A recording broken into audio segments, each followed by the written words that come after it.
Bump in, bump out.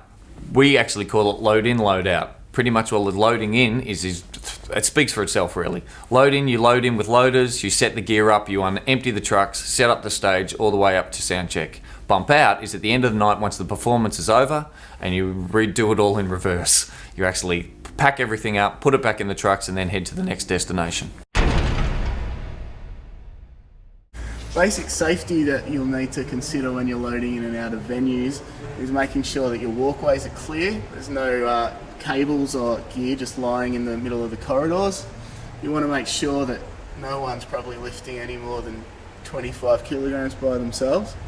You want to keep stairs to an absolute minimum, get some ramps in whenever there is a possibility of doing it, and also having some security on site just in case there are people that want to pinch some of the valuable musical gear that will be around at that time.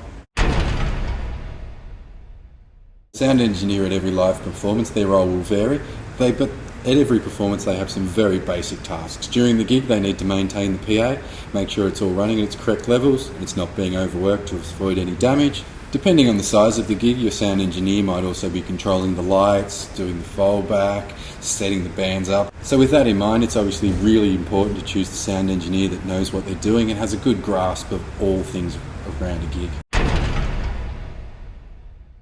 Front of house engineer and a monitor engineer are totally different. The monitor engineer looks solely after the needs of the bands. So whatever they listen to on stage, where the front of house is control of the audio that goes out to the public.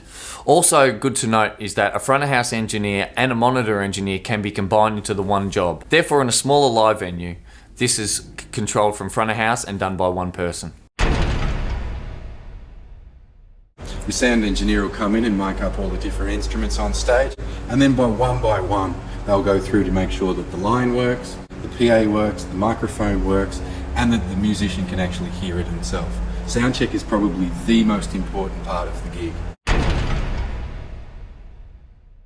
Difference between a sound check and a line check is basically a lot of time. A sound check, a band will test all of their gear and usually they'll play through a couple of songs.